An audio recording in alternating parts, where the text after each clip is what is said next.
Modern ওয়ার্ল্ডের সবথেকে smart agency হিসাবে মোসাদকেই মানে। প্রথম বিশ্বযুদ্ধের সময় ইসরায়েল বলে কোনো দেশই ছিল না। এরপরেই প্যালেস্টাইনের ভেতরে ইহুদি আর মুসলিমদের মধ্যে একটা উত্তেজনার পরিবেশ তৈরি হয়।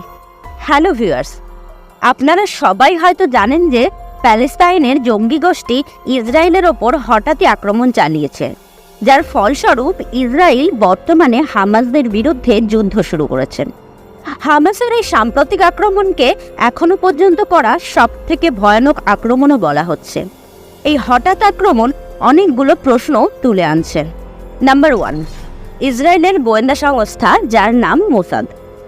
সারা দুনিয়া মডার্ন ওয়ার্ল্ডের সবথেকে স্মার্ট এজেন্সি হিসাবে মোসাদকেই মানে, কিন্তু তারা কিভাবে ব্যর্থ হলো এই আক্রমণের খবর আগে থেকে জোগাড় করতে? নাম্বার 2, যেখান থেকে হামাস বাহিনী আক্রমণ করেছে সেটা হলো গাজা স্ট্রিপ, আর এই গাজা স্ট্রিপকে ইসরায়েল আর ইজিপ্ট চারপাশ থেকে ঘিরে রেখেছে। তা সত্ত্বেও হামাসের কাছে এত অস্ত্র কিভাবে পৌঁছালো?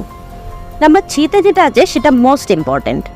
ইসরায়েলের এত হাই প্রোফাইল সিকিউরিটি সিস্টেম থাকা সত্ত্বেও হামাস কিভাবে জল, স্থল আর আকাশপথে ইসরায়েলের ভেতরে ঢুকে আক্রমণ করতে সক্ষম হলো?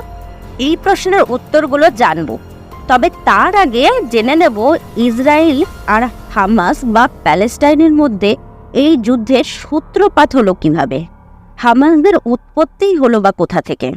আর যারা আজকে আমরা প্রথমবারের জন্য দেখছেন তাদের জন্য বলে রাখি, আমি মৌমিতা, আপনারা দেখছেন unboxing fact. Welcome to our channel. যারা এখনো আমাদের চ্যানেলটিকে সাবস্ক্রাইব করেনি তারা প্লিজ সাবস্ক্রাইব করে দেবেন আর পাশে থাকা বেল আইকনটি অলে প্রেস করে রাখবেন। আর যদি আপনি এই ভিডিওটি ফেসবুকে দেখে থাকেন তাহলে অবশ্যই আমাদের পেজটিকে ফলো করে রাখবেন।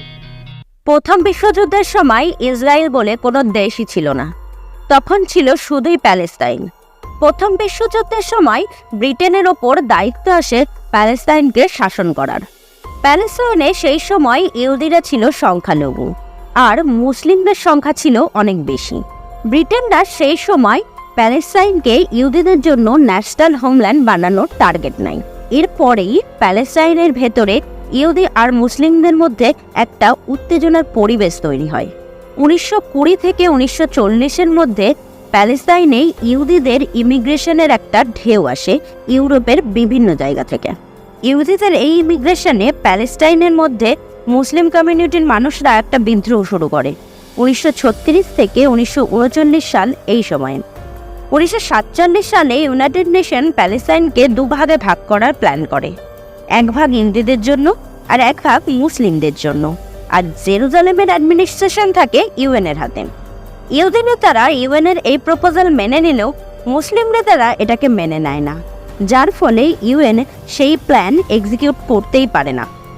1948 সালে প্যালেস্টাইন থেকে ব্রিটিশরা চলে গেলে ইসরায়েলের প্রথম প্রধানমন্ত্রী ডেভিড বেন গুরিয়ন ইহুদিদের নিয়ে ইসরায়েল তৈরির কথা ঘোষণা করেন।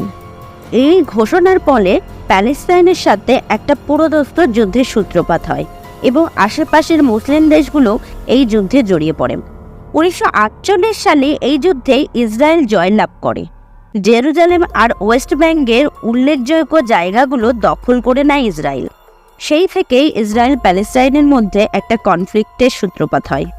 1948 সালের আরব ইসরায়েল কনফ্লিক্টের পর ইজিপ্ট গাজা ঢুকে গাজার দখল নেয়। 1967 সালের জুন মাসে টানা 6 দিন যুদ্ধের পর ইসরায়েল গাজা দখল করে নেয় আর টানা 25 বছর গাজাকে নিজেদের দখলে রাখে। সেই সময় প্যালেস্টাইন আর ইসরায়েলের মধ্যে সংঘর্ষ লেগেই থাকত। শেষমেশ 1994 সালে ইসরায়েল আর প্যালেস্টাইন দুই দেশ শান্তির প্রক্রিয়ার দিকে পা বাড়ায় আর অসলো অ্যাকর্ড নামের এক চুক্তিতে সই করে। অসলো অ্যাকর্ড অনুযায়ী ইসরায়েল গাজার শাসনভার প্যালেস্টাইনের হাতে তুলে দেয়। এর মধ্যে প্যালেস্টাইনের ভেতরে 1980 সালে হামাস তৈরি হয়, যাদের উদ্দেশ্য ছিল প্যালেস্টাইনকে মুসলিম দেশ বানানো আর ইসরায়েলের বিরুদ্ধে লড়াই আরও জোরদার করা। যদিও হামাস আ বিগিনার্স গাইড বই অনুসারে হামাসদের জন্ম হয় জেরুজালেমে 1946 সালে। এই হামাস গোষ্ঠী কিন্তু 1994 সালে ইসরায়েল আর প্যালেস্টাইনের সই করা অসলো অ্যাকর্ডকে মেনে নেয়নি। এই শান্তি প্রক্রিয়া ভাঙার জন্য হামাসরা ইসরায়েলে প্রচুর সুইসাইড বম্বিং করতে থাকে। 2000 থেকে 2005 সালে আবার ইসরায়েলের বিরুদ্ধে হামাসদের ছোট ছোট আক্রমণ বাড়তে থাকে, যার ফলস্বরূপ প্যালেস্টাইন আর ইসরায়েলের মধ্যে শান্তির প্রক্রিয়া পুরোপুরি ভেঙে পড়ে। 2006 সালে প্যালেস্টাইনের ভোটে গাজা স্ট্রিপ আর ওয়েস্ট ব্যাংকে এই জঙ্গি গোষ্ঠী হামাসরা প্রচুর ভোটে জয়লাভ করে। এরপর থেকে প্যালেস্টাইনের শাসক দল পিএলও অর্থাৎ প্যালেস্টাইন লিবারেশন অর্গানাইজেশন আর হামাসদের মধ্যে বাকবিতণ্ডা শুরু হয়।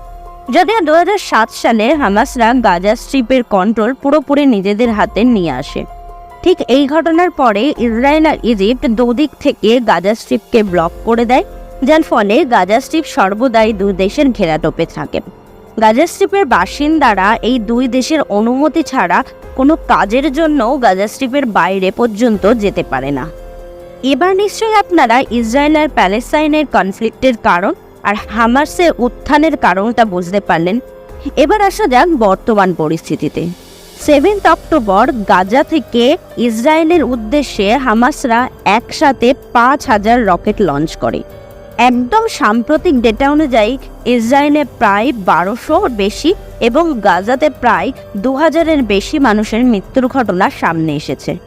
ইসরায়েল গোয়েন্দা সংস্থা মোসাদ হলো 7000 জন স্টাফদের নিয়ে তৈরি একটা শক্তিশালী টিম, যাদের পেছনে অ্যানুয়াল বাজেট হিসেবে $3 বিলিয়ন খরচ করা হয়। আমেরিকার গোয়েন্দা দপ্তর সিআইএর পর ইসরায়েলের মোসাদকে দ্বিতীয় শক্তিশালী গোয়েন্দা সংস্থা বলা হয়ে থাকে। এখানে সক্রিয় এজেন্সি থাকা সত্ত্বেও প্রতিবেশী থেকে আক্রমণকে ধরতে না পারা মোসাদকে প্রশ্নের সামনে দাঁড় করিয়ে দেয়। মোসাদ ফেল করলো ঠিক কোন জায়গায়? এক্সপার্টদের মতে মোসাদদের কাজ করার পদ্ধতিটা নির্ভর করে রিমোট মনিটরিংয়ের ওপর, অর্থাৎ শত্রুদের মোবাইল বা ফোনের কথাবার্তা ট্র্যাক করা বা শত্রুদের মোবাইলে পেগাসাস জাতীয় বাগ ঢুকিয়ে দিয়ে তাদের ফোন হ্যাক করে বিভিন্ন তথ্য জোগাড় করা।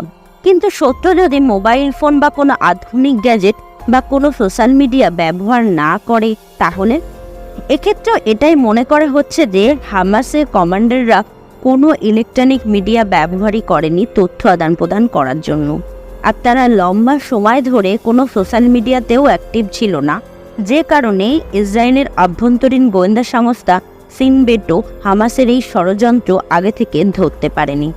উপরন্তু মোসাদ একটা কল ট্র্যাক করে জানায় যে 2021-এর যুদ্ধের পর হামাস এক্ষুনি আর কোনো যুদ্ধ চাইছে না। সেটা এখন খতিয়ে দেখা হচ্ছে যে সেই কলটা সত্যি ছিল নাকি ইসরায়েলদের শোনানোর জন্য প্ল্যান করে করা হয়েছিল, যে কারণে গোয়েন্দা দুনিয়াতে সবথেকে বেশি গুরুত্ব দেওয়া হয় মানুষের বুদ্ধির ওপর, অর্থাৎ শত্রুদের ওপর সামনে থেকে নজর রাখাকে।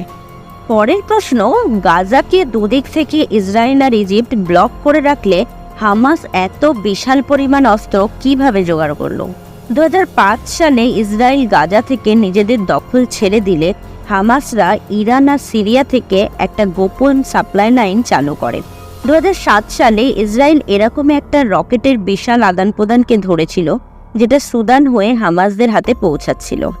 সেই কনসাইনমেন্টে ফাজিল 3, ফাজিল 5-এর মতো রকেটও ছিল, যেটা দেখে এক্সপার্টরা এও মনে করে যে হামাসরা একভাবে সাপোর্ট পায় ইরান আর সিরিয়ার থেকে। হামাসদের হাতে অস্ত্র সামুদ্রিক পথে এলেও এটা মনে করা হয় যে হামাসরা ইজিপ্ট গাজা বর্ডারের নিচ দিয়ে সিরিয়া আর ইরানের সাথে গুপ্ত সুড়ঙ্গ পথ মেনটেন করে, যে পথেও অস্ত্র লুকিয়ে নিয়ে আসা হয়। পরের প্রশ্ন, ইসরায়েলের র্যাডার সিস্টেম যেখানে পৃথিবী বিখ্যাত, সেখানে ইসরায়েলের দিকে ছুটে আসার রকেট ইসরায়েলের বর্ডারে ঢুকে পড়ল, অ্যালার্ম বা অ্যালার্ট সিস্টেম কাজ করলো না কেন? এত হাই প্রোফাইল সিকিউরিটি সিস্টেম থাকতেও হামাসরা কিভাবে জল, স্থল আর আকাশ 3 পথেই ইসরায়েলের ভেতরে ঢুকে আক্রমণ করলো? ইসরায়েলের নিরাপত্তা ব্যবস্থা পুরোপুরি সিস্টেম নির্ভরশীল, যেমন বর্ডারের নজরদারি, camera, sensor, remotely operated machine guns etcetera.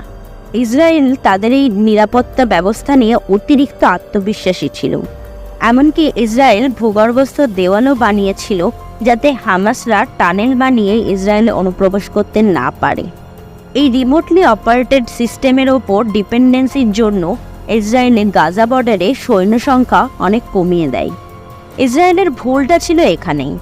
কারণ ইসরায়েল ভুলে গেছিল যে নজরদারির বেশিরভাগটাই হচ্ছে যন্ত্রের মাধ্যমে, আর সেই যন্ত্র যে কোনো সময় হ্যাক বা অকেজো করে দেওয়া যায়। এই নজরদারির পুরোটাই নির্ভর করত ফোনের নেটওয়ার্কের ওপর। হামাসরা ড্রোন পাঠিয়ে ইসরায়েলের ফোনের টাওয়ারের সিগন্যাল দুর্বল করে দিয়েছিল, আর সেলুলার সিগন্যাল ছাড়া পুরো বর্ডারের নজরদারি ভেঙে যায়, যে কারণে নজরদারির দায়িত্বে থাকা ইসরায়েল সৈন্যরা বুঝতেই পারেনি যে কোথায় কোথায় সেন্সার বা র্যাডার বা ক্যামেরা কাজ করছে না, বা কোথায় হামাসরা ব্যারিকেড ভেঙে ইসরায়েলে প্রবেশ করছে। অনেকেই হয়তো ভাবছেন এই ইসরায়েল হামাস যুদ্ধের প্রভাব কি আর কতটা পড়তে চলেছে। মিডল ইস্ট হলো সারা বিশ্বের জন্য অপরিশোধিত তেলের প্রধান সরবরাহকারী, তাই মিডল ইস্টের এই টেনশনের জন্য আন্তর্জাতিক তেল সরবরাহতে প্রভাব পড়তে পারে, যার দরুন রিটেল ইনফ্লেশন বা বিমান চলাচলে সরাসরি প্রভাব পড়ার চান্স আছে। এই যুদ্ধ দীর্ঘস্থায়ী হলে আর কি প্রভাব পড়তে পারে সেটা তো সময়ই বলবে। আজকের ভিডিও তাহলে এখানেই শেষ করছি। কেমন লাগলো আজকের ভিডিও অবশ্যই জানাবেন, আর যদি ভালো লেগে থাকে তাহলে অবশ্যই ভিডিওটি অনেক বেশি বেশি শেয়ার আর লাইক করে দেবেন। আমাদের চ্যানেলটিকে সাবস্ক্রাইব করে রাখবেন। এরকমই আরেকটি ভিডিও নিয়ে আমরা আবারও খুব শীঘ্রই ফিরে আসব। ততক্ষণের জন্য ভালো থাকবেন, সুস্থ থাকবেন, পাশে থাকবেন।